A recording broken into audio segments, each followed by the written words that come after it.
쉬는 시간에 질문이 좀 있어서 그 질문을 좀 공유하도록 하겠습니다. 자, 이제 A라는 계공이 있었어요. 내가 업무 정지를 만약에 먹었는데 이 업무 정지를 6개월을 만약에 먹었다. 6개월 동안. 그러면 얘는 몇 개월 동안 몇 개월 동안 업무를 못 하는 거죠? 6개월 동안 업무를 못 하잖아요. 해서도 안 되고. 그런데 얘가 업무 정지를 먹고 그냥 가만히 있으면 뭐 아무 짓도 안 하고 그냥 가만히 있으면 업무만 정지되는 거예요. 그렇죠? 결격은 아니에요. 근데 얘가 업무 정지를 먹고 뭐를 하면 폐업을 하면 그죠? 폐업을 하면 얘 신분이 뭐는 아닌 거예요. 개공은 아닌 거죠. 그냥 자연인 신분이 되잖아요. 근데 얘가 뭐를 종전에 폐업 전에 뭐를 먹은 자연인이야?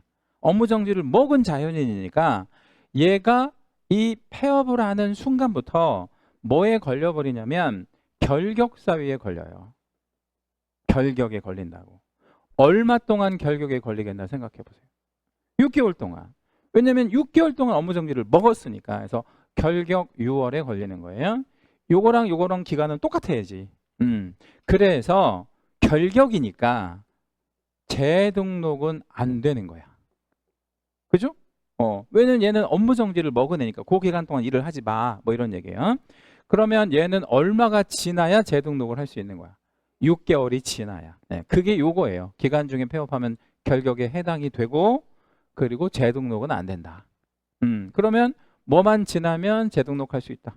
그 6개월만. 그 대신 이제 여기를 항상 6개월로만 주는 게 아니라 한 달로 줄 수도 있잖아요. 1개월. 왜냐면 6개월 안쪽이니까. 한 달 먹고 폐업했다. 그러면 몇 달만 결격이야? 한 달. 그렇게 생각하시면 돼요. 요 얘기가 이제 질문 들어와서 공유 드렸고요. 자, 이제 문제 한번 들어가 볼게요. 휴업과 폐업에 관한 설명으로 옳은 것은 이라고 물었어요. 징집으로 인한 이병. 이병이면 부득이한 사유 아니면 부득이한 거 아니에요. 부득이한 사유죠. 그러면 6개월을 초과하여 휴업할 수 있다 없다? 있다. 휴폐업 신고는 전자문서에 의해서 할 수 있다. 아까 이거 제가 중요하다고 강조해 드렸죠. 그죠? OX X. 이게 왜 X죠? 여기다 별도 하나만 할게요. 안 되긴 하지만. 등록증 원본을 첨부해야 되기 때문에 전자적인 신고는 할 수 없다. 3번. 법인인 개공의 분사무소는 주사무소와 별도로 휴업할 수 없다라고 했는데 분사무소는 분사무소 단위로 휴폐업할 수 있다 없다? 있다. 있다. 4. 휴업기간 중에는 얘가 신분이 개공이에요. 휴업기간 중은 개공 맞잖아요. 중개사무소 이전할 수 있다 아니면 없다? 있다. 제가 이전의 자유라는 건 있는 거라고 했잖아요. 이전의 자유. 이건 기본권이니까 이전할 수 없다 이러면 안 되고. 5. 개공이 사망하면 그 개공과 세대를 같이 하고 있는 자가 라고 했는데 자, 개공이 사망을 했으면 세대를 같이 하는 자는 누구예요? 와이프만 있는 건 아니잖아요. 가족, 가족. 와이프도 가족에 들어가는 넓은 의미. 개공이 사망하면 가족 신분으로 제일 먼저 해야 될 게 폐업 신고예요? 아니면 뭘 해야 되겠나 생각해봐. 뭘 자꾸 이렇게 신고를 하려고 그래요. 가족 중에 누가 사망하면 뭘 해줘야 돼? 왜 자꾸 신고를 하려고 하냐고. 가족 중에 누가 사망하면 뭘 해야 돼요? 무슨 또 업무 정지를 때려. 아니 가족 중에 누가 사망했는데 왜 신고만 하려고 하고 업무 정지를 내리고 그래요. 애도하고 장례를 치르고 그래야지. 그죠? 그래서 이런 제도 자체가 없어요. 이 제도 자체가 근거 없는 지분이다. 근데 이제 출제는 잘 되는 편인데 이런 거 안 하는 거예요. 가족 중에 누가 사망하면 슬퍼하고 장례 치르고 이래야지 뭘 자꾸 신고를 하려고 그래요. 그죠? 우리가 이제 너무 교육을 타이트하게 받아가지고 초등학교 때부터 그래서 자꾸 신고하려고 그러는 거죠. 2번 휴폐업에 관한 설명으로 옳은 것을 모두 골라라 이랬습니다. 분사무소 폐업 신고를 하는 경우에 설치 신고, 그러니까 휴폐업 신고할 때는 등록증 첨부해야 되는데 이게 분사무소의 폐업이면 등록증을 첨부할 게 아니라 뭐를 첨부해야 돼요? 설치 신고 확인서. 이거 당연히 첨부해야 되는 게 맞고, 임시는 6개월을 초과하여 휴업할 수 있는 사유에, 즉 소위 부득이한 사유에 해당한다. 부득이한 사유로 들어가죠. 자, 디귿번 업무 정지 처분을 받고 폐업을 했대. 이거 조금 전에 사례 말씀드린 거야. 업무 정지 먹고 폐업 신고를 했어요. 그러면 이 즉시 뭐에 걸린다 그랬어요? 결격에. 예, 근데 그 결격은 얼마 동안? 그 업무 정지 기간 동안. 예, 근데 뭐라고 했냐면 업무 정지 기간이 지나지 아니하더라도, 지나지 아니하더라도 등록을 할 수 있다. OX, X. 그 기간 동안 하는 결격이라서.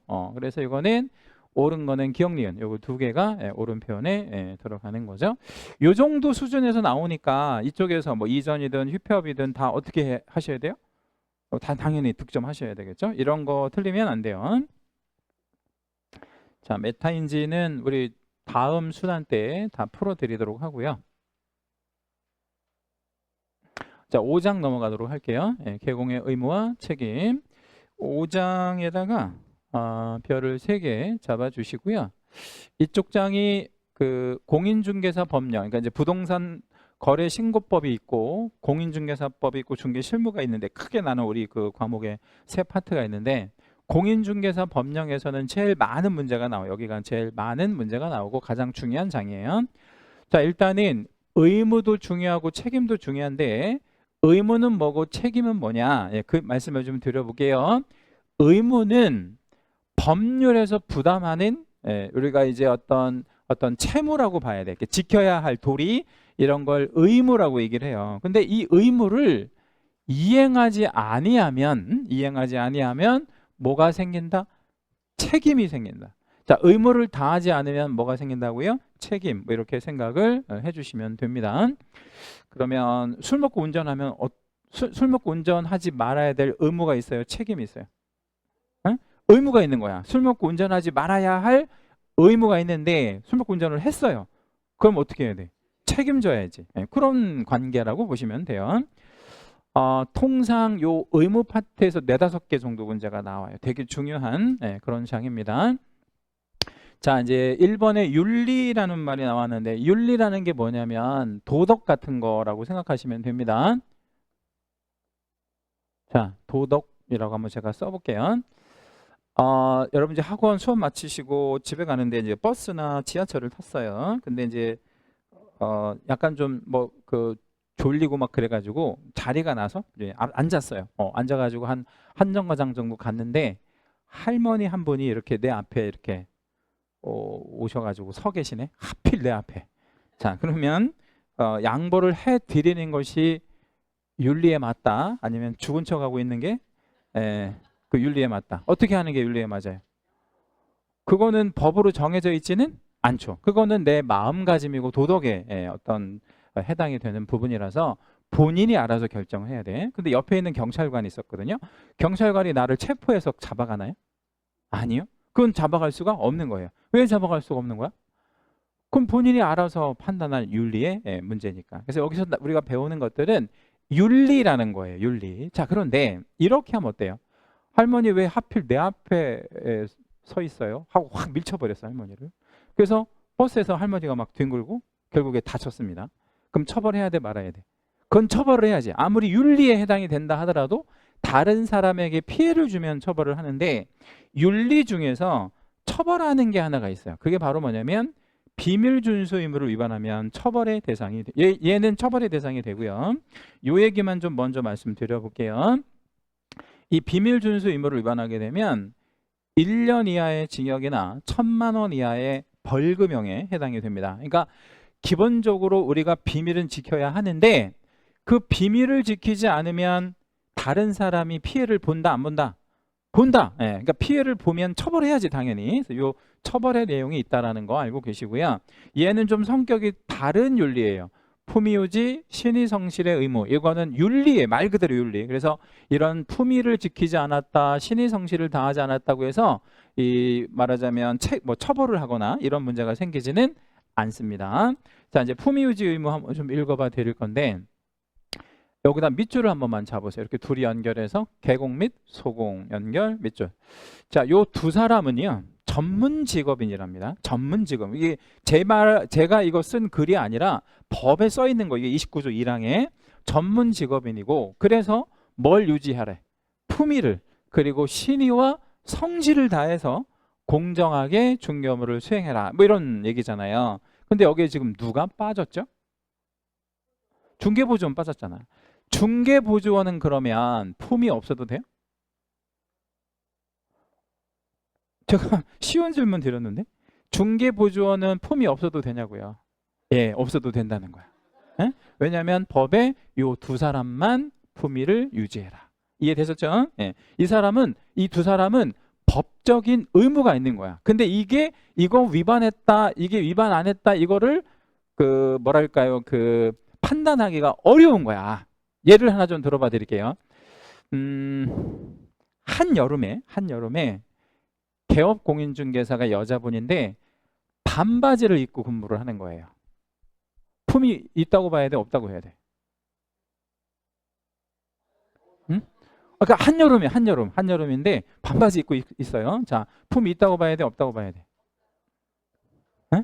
그거는 좀 모호하죠? 반바지는 입어도 되는 거 아니야? 예.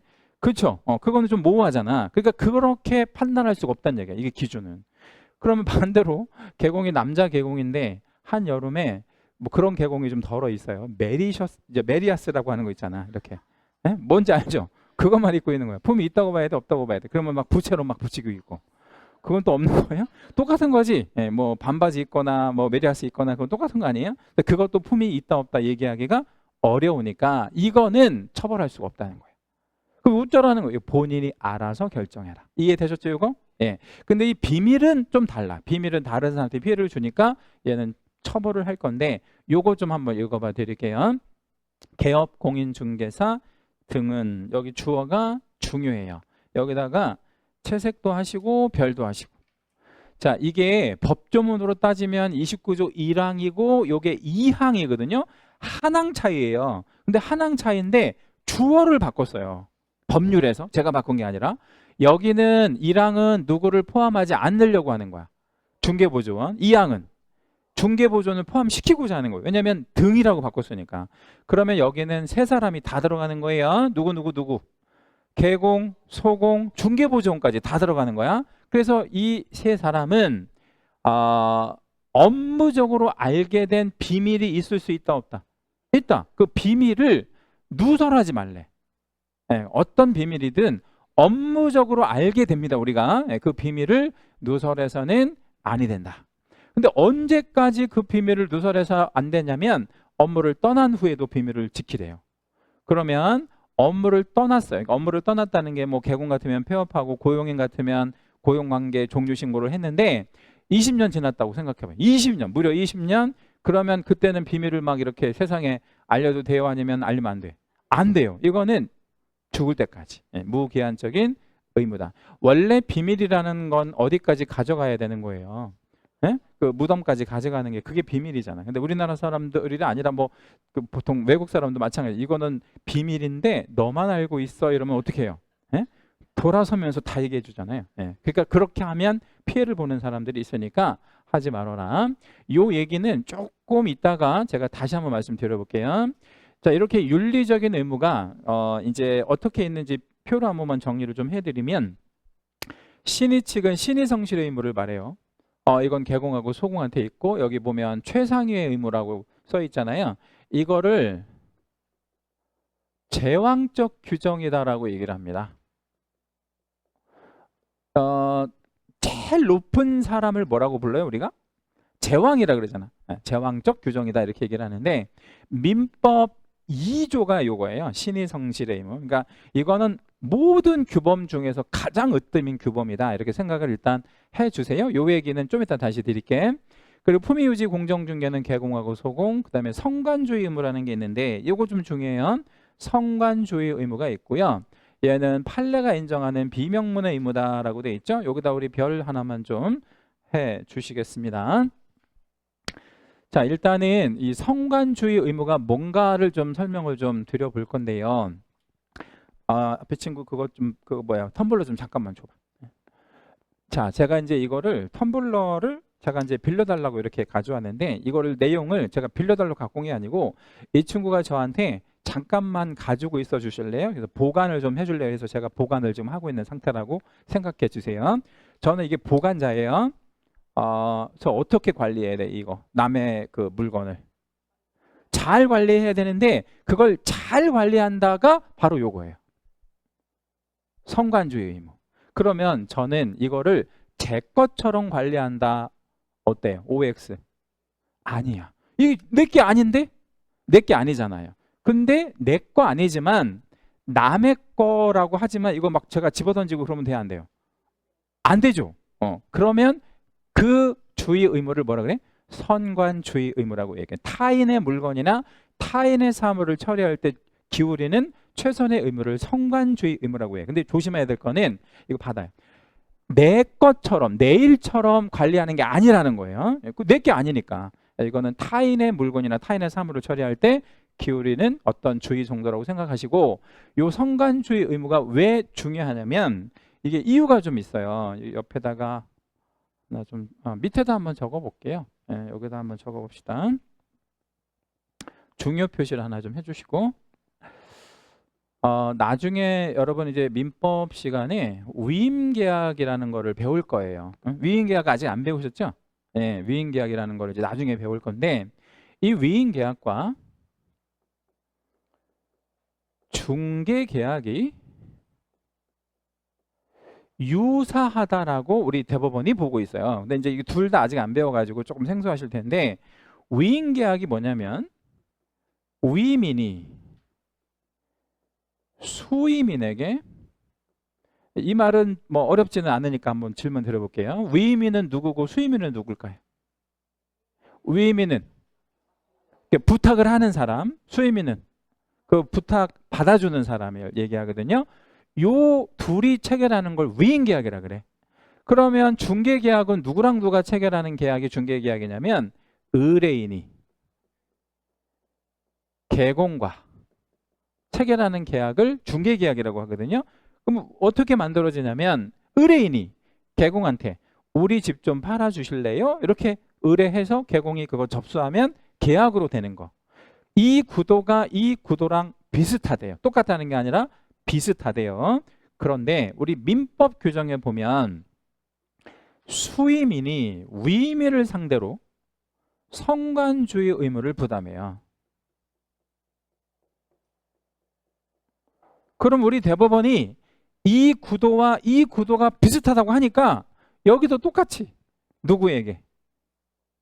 개공에게. 누구에게? 의뢰인에게. 무슨 의무가? 성관주의 의무가 생기는 거예요.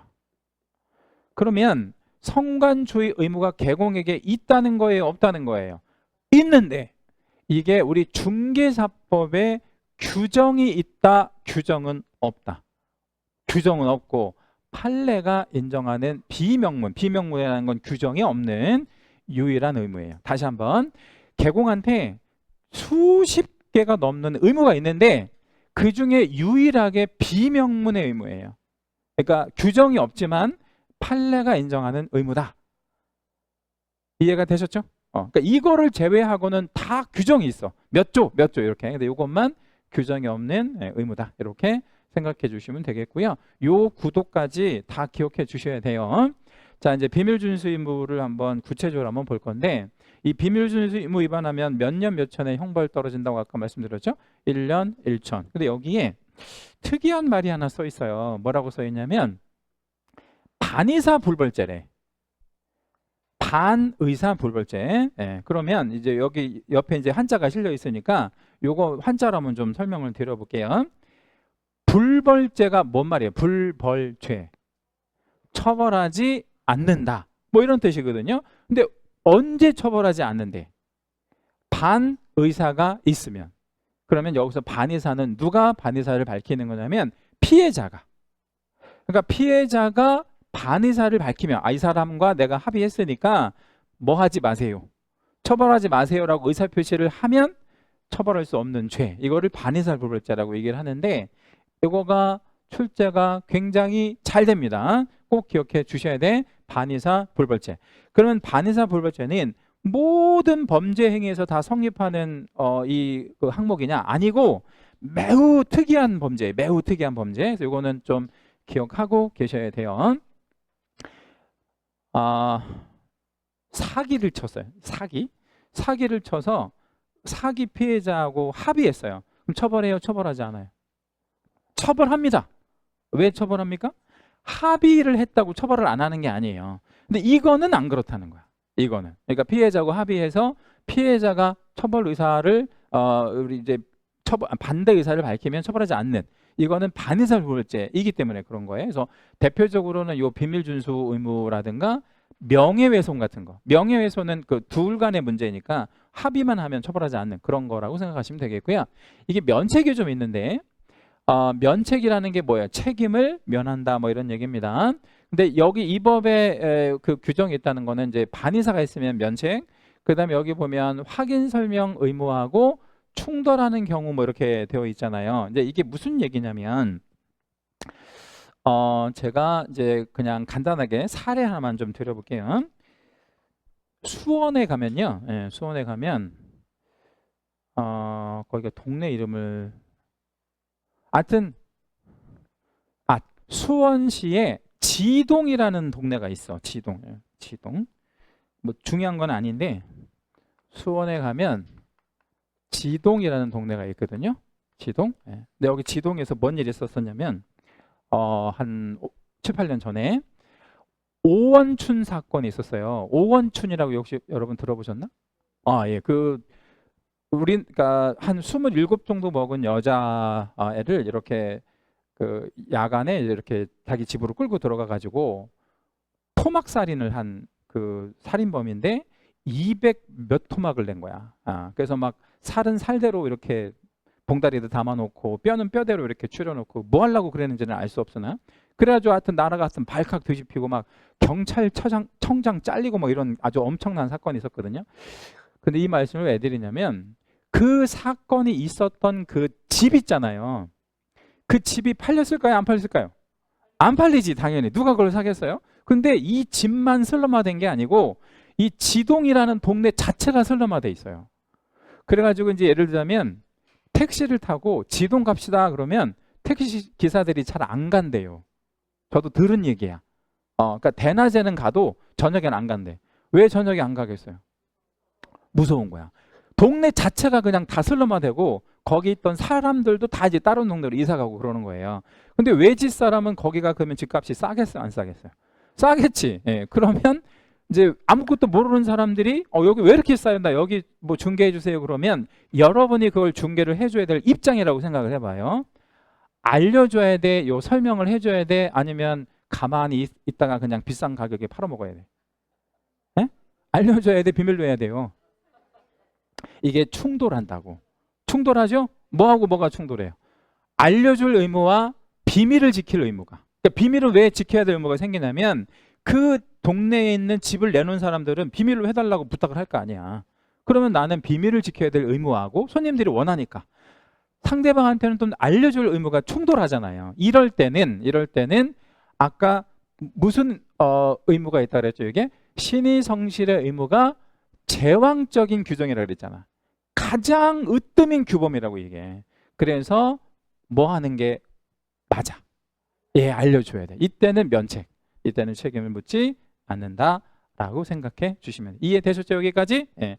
자, 그 다음에 요거 밑에는 뭐냐면, 공익이 좀 있을 때는 이것도 비밀 준수 의무가 면책이 됩니다. 공익이라는 건 여러 사람을 위해서 뭐 이런 뜻이 되는데, 이거는 어떤 거냐면요. 예전에 뭐 이건 한 4, 5년 정도 된 것 같아요. 이제 일부 남자 연예인들이 뭐 이게 나쁜 놈들이에요. 이름은 뭐 제가 얘기하지 않을 거예요. 왜냐면 걔네들이 다 이제 풀려나갔으니까. 무슨 뭐 마약 같은 거를 가지고 다니면서 뭐 이런 나이트 클럽이나 이런 데서 여자애들을 꼬셔가지고 마약 먹이고, 또 뭐 어떤 뭐 몹쓸 짓을 하고, 또 사진도 촬영하고 동영상도 촬영하고 그것도 자기들끼리 돌려보고 막 이 짓을 한 거야. 근데 그 중에 한 명이 뭔 사건에 휘말려 가지고 변호사를 이렇게 고용을 하게 됐어요. 근데 그 변호사가 얘네들 이렇게 노는데 이제 뭐 이렇게 같이 이렇게 뭐 술도 먹고 이제 했을 거 아니에요. 근데 사건 이제 그 고객이니까. 근데 그 변호사가 있는 데서 그런 얘기를 주고받고 이렇게 한 거야. 여러분 같으면은 이 변호사는요, 우리도 이게 비밀 준수 의무가 있지만 변호사는 이게 굉장히 심한 그 어떤 의무가 있거든. 이 고객에 대한 비밀은 절대 지켜야 되는 의무가 있거든. 변호사든 의사든 다 마찬가지, 우리도 마찬가지고. 근데 그 변호사가 몇 날 며칠을 고민을 하다가 기자회견을 해가지고 그냥 이거를 공개해버린 거야. 그러면 이게 변호사법 위반이에요? 변호사법 위반은 아니야. 위반이에요. 그래서 변호사 그 자격을 잃을 수도 있는 상황이 된 거야. 근데 여론이 어떻게 됐어요? 아, 이거는 당연히 공익적인 부분이 있다. 그래가지고 변협에서도 그냥 없던 일로 해버리고, 그리고 사법당국에서도 이걸 처벌하지 않는.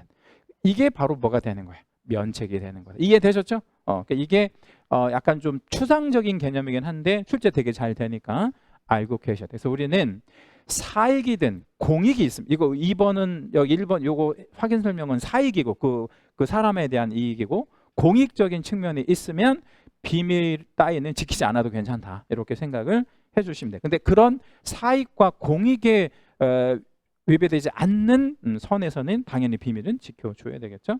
예를 들면 그런 거예요. 집을 보러 갔는데, 집을 보러 가잖아요, 우리가. 근데 그 집을 보러 갔는데 막 싱크대에 설거지 안 된 그릇이 막 한 100개가 있고, 막 들어가는 입구부터 막 많이 지저분한 거야. 예, 그러면 이제 개공이 이제 나왔어. 이제 그 집 다 보고 나와가지고 그거를 동네방네 다니면서 얘기하면 돼, 안 돼? 예? 백일동 몇 호 갔더니 막 그렇더라라고 얘기하는 그런 거는 사익도 보호해줘야 되고 공익하고는 관계가 없는 거잖아. 그렇죠? 전혀 관계 없잖아. 그런 거를 하면 이거 처벌받는다고. 그렇죠? 만약에 그럼 여러분 그런 일이 생기면 빨리 뭐 해야 되겠어요? 청소하라고 할 일이 아니라 그런 일이 걸렸단 말이야. 그러면 여러분 어떻게 하셔야 되냐고. 네? 여기 반의사가 있는 경우에는 처벌하지 않는다 그랬잖아요. 그러니까 반의사가 있게끔 만들어야 될 거 아니에요. 그거 어떻게 해야 되냐고. 찾아가서.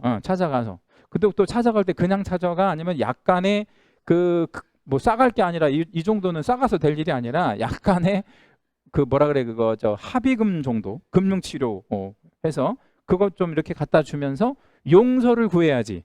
만약에 용서를 받으면 상관은 없는데, 용서를 받으면 처벌을 안 받지만 용서 못 받으면 어때요? 이거 징역 가는 거야. 1년 1천. 그러니까 되게 엄히 다스리는 범죄니까 절대 이제 그 비밀을 이렇게 뭐 이런 경우를 제외하고는 노설해서는 안 된다. 대충 무슨 말인지 이해되셨죠? 네. 자, 이제 문제 한번 좀 보도록 할게요. 피해자의 명시한 의사에 반하여 처벌할 수 없는 거는 이라고 물었는데, 이 반의사 부벌죄를 말하는 거예요. 피해자의 명시한 의사에 반해서 처벌할 수 없는 거는 4번입니다. 그죠? 예, 요것만 반의사 부벌죄라고, 나머지는 보통의 범죄인 거예요. 자, 이제 2절에 가보면 일반 중개계약이라는 게 있는데 여기다는 별 2개 잡아주시고요.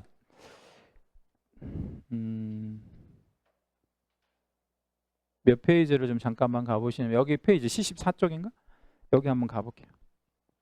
페이지 한번 확인해 주실래요? 거기가 74쪽. 아니 여기 전속중개계약이네. 76쪽이랍니다. 76페이지 가보시면 전속중개계약이 있는데 여기다는 별 3개. 이거 대단히 중요하고. 자, 이제 중개계약이 2가지가 있어요. 무슨 중개계약과 무슨 중개계약이죠? 일반과 전속중개계약이 있습니다. 일반과 전속중개계약이 있는데 아주 중요합니다. 여기 보면 출제 회차가 굉장히 심플하잖아요. 언제부터 언제까지 계속 나온대. 20회서부터 35회까지. 그럼 우리가 준비하는 36회는 안 나올까요? 무조건 나올까요? 무조건 나오지. 안 나온 적이 없잖아, 이거는. 일반도 되게 중요하지만 전속이 특히 중요하다. 자, 이제 일반이든 전속이든 이게 무슨 의미가 있는지를 먼저 좀 잠깐 소개해 드리면, 중개계약이 뭔지를 먼저 설명을 좀 드리겠습니다. 중개계약이 뭐냐면 의뢰인, 이쪽 의뢰인을 매도 쪽이라고 한번 생각해 주세요. 여기는 매수라고 생각을 한번 해보겠습니다. 네, 매도, 매수. 그러면 매도 의뢰인이 개공에게 이렇게 의뢰를 해요. 어떻게 의뢰를 하냐면 우리 집 좀 팔아 주실 수 있어요? 명령하는 게 아니잖아요. 그죠? 팔아 주실 수 있어요? 라고 의뢰하죠. 그럼 그 의뢰하는 거를 법률 용어로는, 그러니까 우리 중개사법에서는 이걸 의뢰라고 하는데 민법에서는 이거를 청약이라고 해요. 약정을 청한다 이런 얘기예요. 약정을 청한다. 그러면 개공은 이걸 어떻게 반응해야 돼? 얘는 어떻게 반응해야 돼? 승낙해야지. 접수해줘야 되잖아요. 그러면 이거를 우리는 승낙이라고 표현을 해요. 그러면 뭐와 뭐의 의사표시가 합치가 되는 거야. 청약과 승낙의 의사표시가 합치되는 거를 우리는 합의라고 얘기하기도 하고 계약이라고 그런단 말이에요. 그런데 얘가 매도인인데 얘가 매수가 아니잖아요. 맞죠? 그럼 이거는 매매 계약은 아닌 거야. 그렇죠? 그러면 이 계약은 뭐냐? 얘가 중개를 하는 입장이니까 이름을 붙여서 뭐라고 붙이는 거야? 중개계약이라고 붙이는 거예요. 자, 그러면 질문. 중개계약이 먼저예요? 거래계약이 먼저야? 이게 훨씬 먼저가 있는, 이게 중개계약이 중개의 시작이 되는 거고, 거래계약은요?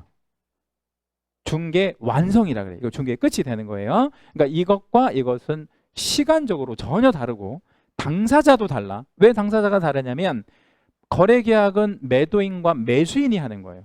임대인이면 임대인과 임차인이 하는 것을 거래계약이다 이렇게 얘기를 하는 거죠.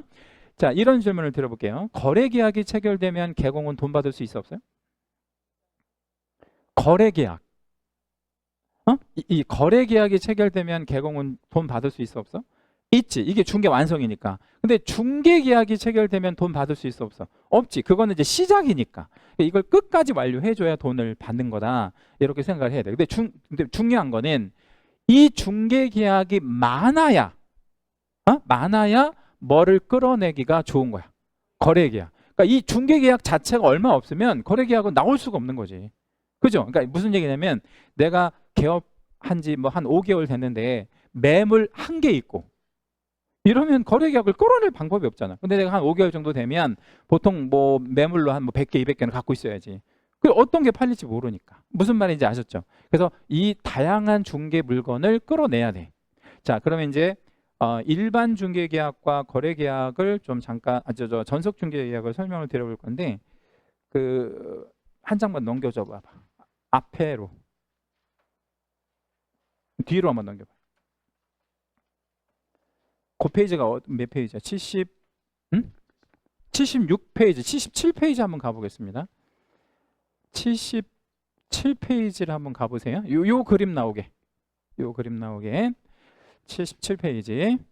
다 찾으셨어요? 네. 자, 77페이지에 보면 일반하고 전속은 요 그림으로 먼저 좀 제가 설명을 좀 드려볼게요.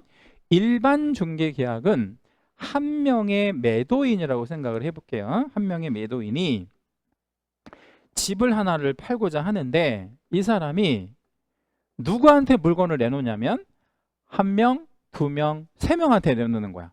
자, 우리나라 사람들은 집을 팔 때, 집을 내놓을 때 몇 명한테 통상 내놔요?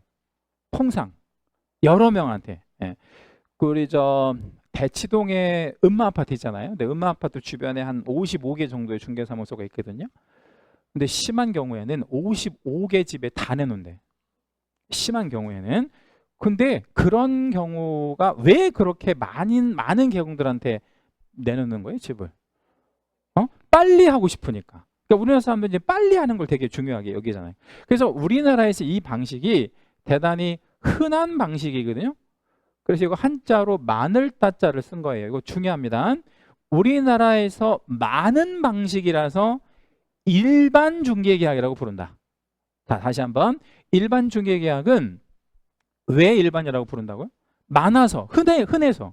근데 이게 엄밀히 따지면 법적으로 보면 비독점에 들어가요. 비독점에 들어간다는 거는 가운데 개공 입장에서 보면 이 손님이 매도할 손님이니까 매물을 하나 갖고 있는 거잖아요. 근데 나만 갖고 있어? 옆집이랑 그 옆집이랑 다 갖고 있어. 독점력이 없는 거야. 그러니까 개공들한테는 굉장히 불리한 방식일 수밖에 없죠. 왜냐면 나만 갖고 있는 게 아니니까. 근데 여기 의뢰인은 좀 빨리 팔릴 수 있다고 하는 장점은 하나 있죠, 그죠? 예. 근데 이제 전속은 이게 이제 서양 방식인데 우리나라에서는 많지 않아요. 이게 독점력을 갖는데, 왜 독점력을 갖냐면 한 명의 매도인이 한 명만 정해가지고 얘한테만 물건을 주는 거야. 그럼 얘는 독점력을 가져요, 못 가져요? 갖죠. 뭐에 대한? 물건에 대한 혹은 손님에 대한 독점력을 갖잖아. 그럼 얘는 유리분리, 대단히 유리한 방식으로 할 수 있죠. 그러면 반대로 얘는 유리분리, 이거에 비하면 분리할 수 있지. 왜 분리할 수 있어요? 이거의 장점을 반대로 이렇게 하시면 되는데, 이거의 장점이 뭐라고 그랬을까요, 여러분? 빨리, 이거는 느리게 팔 수밖에 없죠. 왜냐면 혼자 하니까. 정확히 수학적으로 따지면 얘가 얘보다 3배 빠르죠. 왜 3배 빨라? 3명이 하니까. 만약에 55명한테 내놓으면 55배 빠른 거지. 거기까지 이해되잖아요. 그러면 서양 애들은 바보라서 이걸 좋아하고 서양 애들은 100% 이걸로 하는데, 왜 서양 애들은 이걸로 하냐면 이유가 있어요. 오래전부터 서양 애들은 이 제도를 도입하면서 정보 공개라는 개념을 개발해낸 거예요.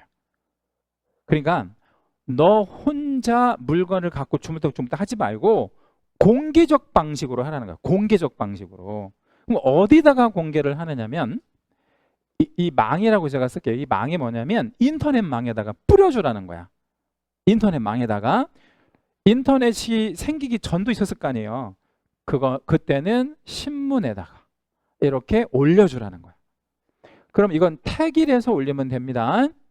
둘 중에 하나만 올려도 되는 거야. 근데 이 정보를 공개하잖아요. 그럼 보세요. 이 망이 거래정보망이고 인터넷망이야. 이 망을 통해서 몇 명의 개공이 유입될까요? 응? 힌트, 우리나라에는 11만 명의 개공이 있어요. 몇 명이 유입될까? 11만 명이 유입되죠. 왜냐하면 이 망은 다 쓰거든. 그러니까 이쪽으로 다 들어올 거 아니야, 11만 명이. 그럼 여기는 몇 명이고 여기는 몇 명이 중개하는 거야? 여기는 3명, 여기는 11만 1명. 그렇죠. 그럼 뭐가 더 빨라? 그걸 답변하셔야 돼. 자, 이게 빨라, 이게 빨라. 이게 빠른 거죠. 몇 배 빨라요? 11만 배는 아니고 한 4만 배 정도 빠른 거지. 이게. 이해됐죠? 그러니까 장점을 따지면 이게 훨씬 장점인 거야. 서양 애들이 바보가 아니잖아요. 그러면 우리가 바본 거야. 우리는 이게 되게 후진적 중개를 하고 있다고요. 그래서 여러분 나중에 이제 실무에 나가시면 이렇게 끌어내시라고. 10년 전만 하더라도 이게 아예 없었거든요. 근데 요즘에는 신도시 같은 데는 이런 게 좀 덜어 있고요. 노원구도 아마 이런 거 좀 있을 거야. 왜냐면 젊은 개공들이 이렇게 이제 끌어내거든요. 그러니까 손님한테 설득을 하면 되는 거예요. 어떻게 설득을 하면 되냐면 만약에 여러분이 이제 이 의뢰를 하려고 하는 손님이 왔는데 물어봐야지. 지금 몇 집째 오신 거냐고. 손님한테? 네. 그러면 손님이 나 첫 집이라고 하면 뭐라고 하셔야 돼? 이 설명을 해주고 이런 좋은 제도가 있는데 내가 책임 중개를 할 테니까 저한테만 물건을 좀 주시면 어때요? 그리고 이 제도의 장점에 대해서 쭉 얘기를 하는 거예요. 그럼 손님이 오케이 하면 이렇게 끌어내면 되잖아요. 이런 식으로 해야 개공이 앞으로는 살아남을 수 있는 거야. 왜냐하면 경쟁이 워낙 치열하고, 더군다나 우리 예전에는요, 이게 뭐 실무용어로 좀 그렇긴 한데 양타라는 게 있었거든요. 양타 뭔지 아세요? 그러니까 한 명의 개공이 매도 매수 거를 다 받는 거를 양타라고 하거든. 요즘엔 양타가 쉽지가 않아. 왜 양타가 쉽지가 않냐면 워낙 정보가 넘쳐나기 때문에 양타가 쉽지가 않다고. 그러면 이걸 이제 한쪽만 받는 경우인데, 이 한쪽만 받는데도 경쟁이 많기 때문에 내가 계약서를 써야만 보수를 받는 거잖아. 근데 내가 못 쓸 확률이 대단히 높은 거지. 내가 얘라고 가정을 해봐요. 내가 계약서를 쓸 확률이 요거 3명이 있는 상태에서 내가 계약서를 쓸 확률이 몇 퍼센트야? 33%밖에 안 돼. 근데 이게 만약에 10명이고 50명이고 그러면 더 줄어들잖아. 그러니까 이런 식으로 중개업을 해서는 안 된다고, 앞으로는. 뭔 말인지 아시겠죠? 네, 그래서 어차피 이제 인터넷을 통해서 중개하는 건 똑같은데 이런 식으로 전속으로 끌어내는 게 훨씬 더 가능성이 높은 방식이다. 자, 이제 요거랑 이제 차이점에 대한 설명을 드렸고요. 이제 시험용으로 어떻게 다른지 이런 거를 좀 보여드릴게요. 자, 여기 이제 오시면 일반 중개 계약이 있는데 주문을 한번 읽어봐 드릴게요.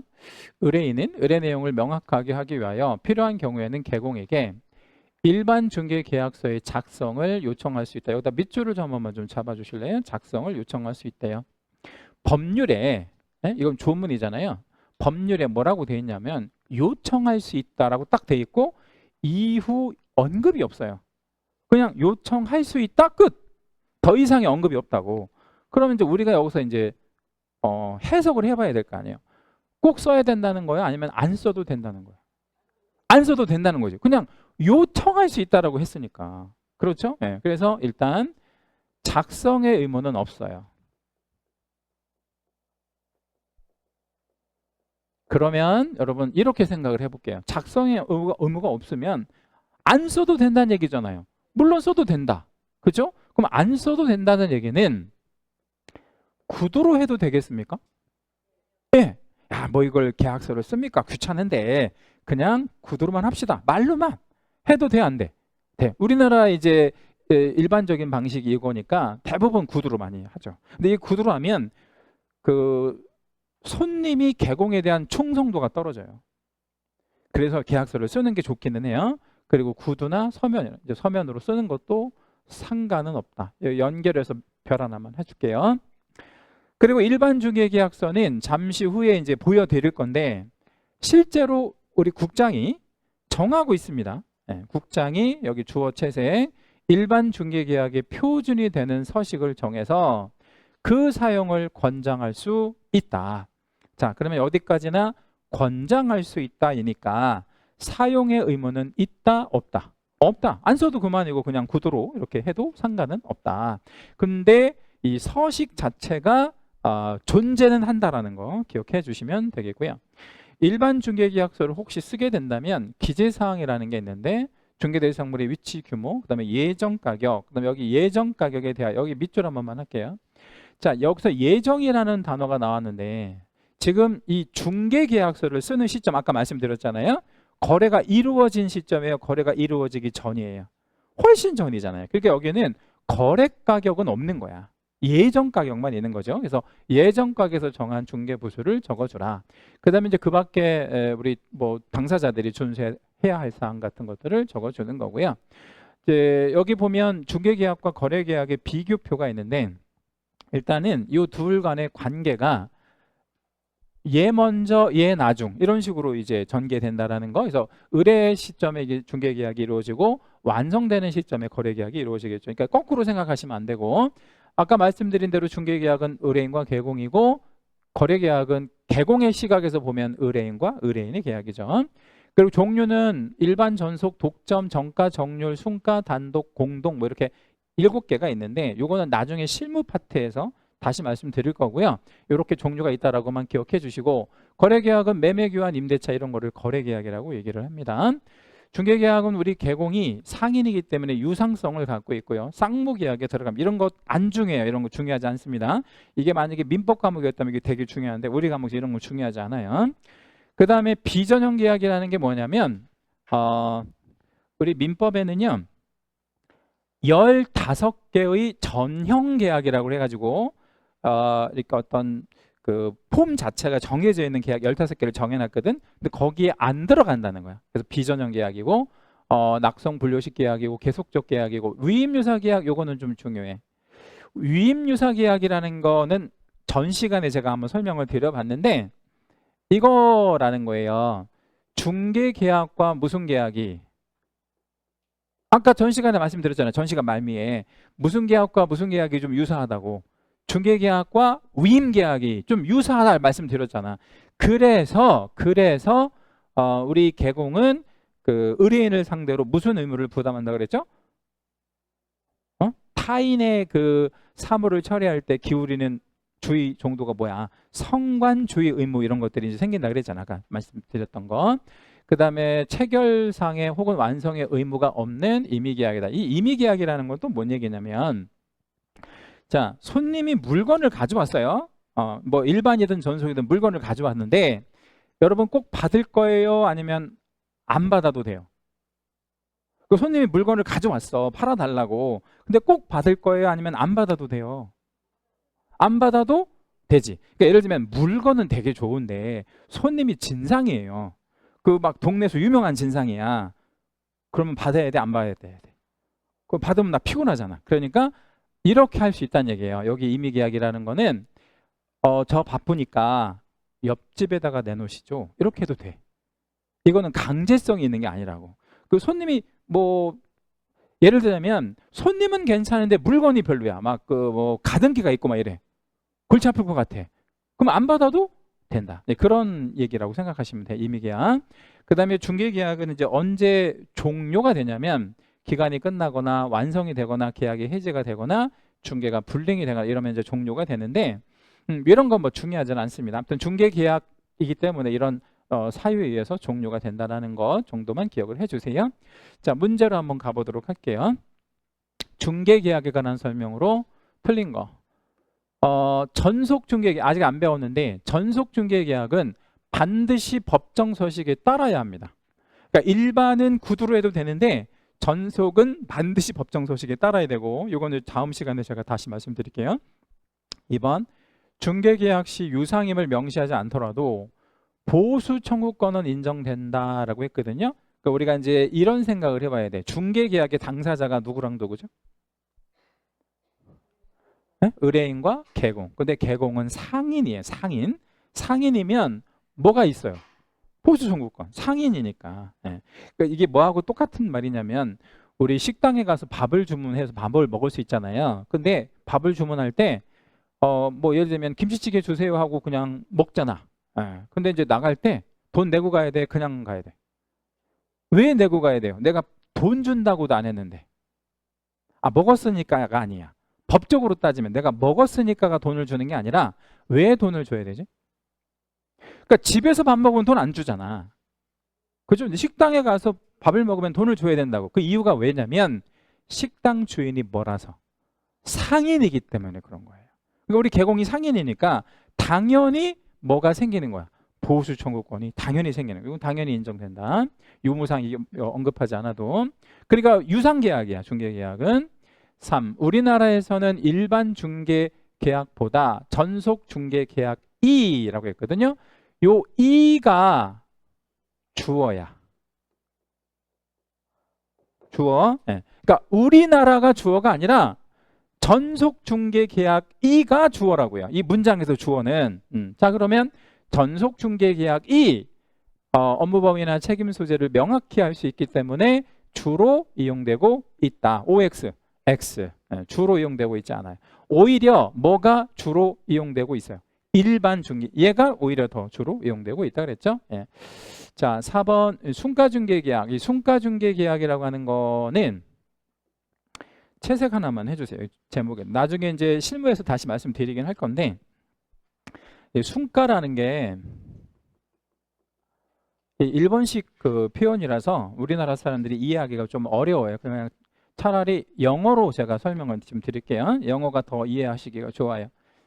이게 영어로는 net라는 단어예요. 그물 있잖아, 그물. 이 순가는 net라고 하는 let listing이라고 우리 영어로 번역하거든요. 이게 더 의미 전달이 잘 되니까 이렇게 한번 좀 말씀드려볼게요. 어떤 일이 이제 있냐면 이게 이제 강이에요. 강. 제법 넓은 그런 강인데 이쪽에 A라는 사람이 살고 이쪽에는 B라는 사람이 살고 있는데 A는 뭐를 갖고 있냐면요. 그물을 갖고 있어요. 그러니까 네트를 갖고 있는 거야. 그물. 그래서 하루에 물고기를 200마리 정도를 잡아요. 굉장히 많이 잡는 거야. 근데 여기 B는 그물이 없어. 그래서 어떻게 이제 하냐면 낚시로 이렇게 물고기를 잡거든요. 근데 얘는 낚시로 해봐야 10마리밖에 못 잡아요. 이렇게. 그러니까 누가 훨씬 더 좀 부자예요. A가. 그래서 얘는 이제 부를 많이 축적을 한 상태야. 그런데 이제 하루는 A가 바쁜 일이 있어서 오늘 그물로 물고기를 못 잡는 일이 생긴 거예요. 그래서 둘이 되게 친해. 그래서 A가 B한테 뭐라고 얘기를 했냐면 야, B야, 너 있잖아. 낚시로 물고기 잡아봐야 10마리밖에 못 잡으니까 내가 그물을 빌려줄게. 하루 동안. 대신 어떤 조건이냐면 내가 그물을 가지고 열심히 하면 200마리 잡으니까 100마리는 나한테 주고 그물을 빌려준 값으로 100마리는 나한테 주고 더 잡는 거는 너 다 가져 라고 의뢰를 한 거야. 누구한테? B한테. 그럼 여러분이 B예요. 자, 그러면 몇 마리 정도 잡으려고 노력을 하겠어요? 막 300마리, 500마리 많이 잡으려고 노력을 한다, 안 한다? 한다. 왜 한다? 내가 100마리만 주면 나머지는 다 내 거니까. 그죠? 그거를 넷 리스팅이라고 해요. 그러니까 인센티브를 주는 방식을 얘기한다고. 근데 이 일본식으로 순가라고 하면 아무 의미가 우리 못 알아듣잖아요. 순가가 이제 그런 이 그물에서 유래가 된 거예요. 그래서 얘가 만약에 500마리를 잡았다고 칩시다. 밤새도록 잡아가지고 500마리를 잡았어. 그럼 얘 어떻게 해야 돼? B는 100마리는 주고 400마리는 내가 먹어도 되잖아요. 그러니까 열심히 노력하면 나한테 들어오는 수입이 많아지는 방식, 이게 뭐야? 순가가 되는 거예요. 그러면 이 취지는 어때요, 여러분? 취지 되게 좋아. 되게 좋은데 문제가 이제 하나 있어요. 어떤 문제가 있냐면 법정 보수를 초과해서 받으면 안 돼. 이게 무슨 얘기냐면 요 강에서는 하루에 500마리만 잡아야 돼. 예를 들자면 이게 법으로 정해져 있는 거야. 근데 얘가 600마리를 잡았다. 그럼 불법인 거지. 그죠? 그래서 뭐를 넘어가면, 법정 한도를 넘어가면 처벌하는 거고 넘지만 않으면 처벌할 수 없다. 어때요? 맞죠? 이 순가 취지가 좋잖아. 그러니까 그렇게 하는 거예요. 그러니까 이거 이제 부동산 활동에서는 어떤 식으로 이루어지냐면 손님이 개공한테 이렇게 의뢰해요. 나 10억만 받아줘. 10억만 받아주고 더 받는 건 어떻게? 너 다 가져. 이렇게 하는 게 순가라고 생각하시면 돼요. 자, 5번은 국장은 일반 중개계약의 표준이 되는 서식을 정하여 그 사용을 권장할 수 있다. 이 표준 서식 아까 있다고 말씀드렸죠? 이거 권장할 수 있는 그런 부분이고요. 제가 말씀드렸나 모르겠는데 우리 과목에서 쓰여지는 모든 서식은 국장이 정합니다. 우리 과목에서 쓰여지는 예외 없어요. 모든 서식은 대통령이 정하는 게 아니라 서식을 누가 정한다고요? 국장. 예외 없이 모든 서식은 국장이 정한다.